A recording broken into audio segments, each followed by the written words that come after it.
नमस्कार दोस्तों, आपका बहुत स्वागत है इस चैनल पर। शिक्षा में अभिजात्यवाद से मुक्ति की जो राह आने वाली है, इस पर बात करेंगे। और ये प्रश्न क्यों उठा, क्यों शिक्षा में इतना बड़ा बदलाव हुआ। हमने कई बार देखा है कि बहुत सारे बच्चे जो हिंदी के अंकों का भी ज्ञान नहीं है और कई सारे बोर्ड परीक्षाओं में वो मेरिट में आ जाते हैं। इन सारी बातों पर चर्चा करेंगे। तो हाँ दोस्तों, प्रारंभ करते हैं अपनी चर्चा का जो मुख्य विषय है कि कैसे शिक्षा में अभिजात्यवाद से मुक्ति की राह और अंग्रेजियत भारत से छूट रही है, इसके लिए बात करेंगे। आपने और हमने सभी ने पब्लिक स्कूल के औसत बच्चे को अंग्रेजी बोलते सुना होगा। उसे हिंदी के सामान्य शब्द और संख्या का ज्ञान यदि नहीं भी है, लेकिन वह उत्तर भारत के किसी राज्य के बोर्ड से सभी विषयों में मेरिट में आ जाता है।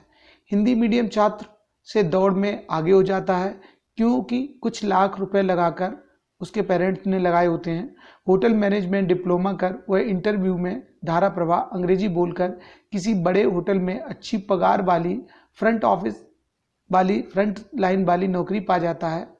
शिक्षा के विभेद का ताज़ा उदाहरण हम देखते ही रहते हैं और अभी भी देख रहे हैं कि इस दौर में भी ऑनलाइन एजुकेशन और बहुत तरह तरह की शिक्षाओं की व्यवस्था जो है वो हो जाती है उन लोगों के लिए जो वाकई में जिनका पैसे का स्तर थोड़ा ज़्यादा है और जो वाकई में अंग्रेजियत की जड़ों में घुसे हुए हैं।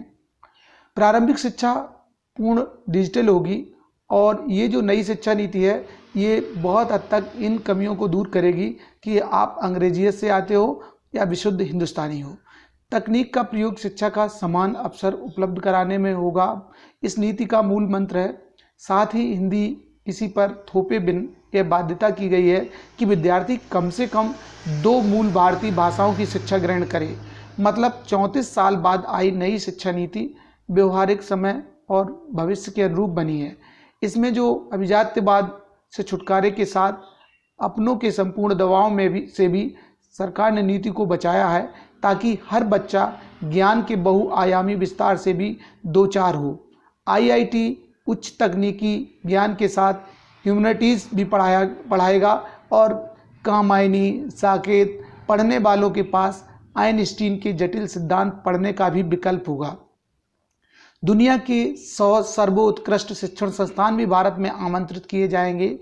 नीतियां अमल की चौखट पर दम न तोड़ें, इसलिए अब सरकार का वादा है कि इन सब प्रयासों के लिए आवंटन सकल घरेलू उत्पाद के वर्तमान जो कि इस समय है 4.43% से बढ़ाकर कम से कम 6% होगा।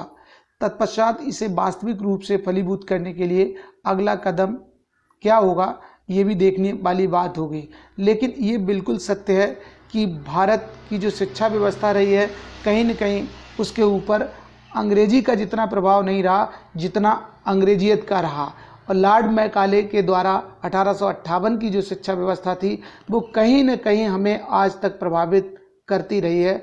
किंतु अब नई शिक्षा नीति 2020 के बाद ऐसा सोचने में आ रहा, ऐसा लगने आ रहा है कि अब जितना महत्व इतिहास के विद्यार्थी का है उतना ही रसायन शास्त्र अथवा भौतिक शास्त्र के विद्यार्थी का है। तो दोस्तों, ये जानकारी अच्छी लगी हो तो चैनल को सब्सक्राइब करिए, लाइक करिए, शेयर करिए। वीडियो देखने के लिए आपका बहुत बहुत धन्यवाद।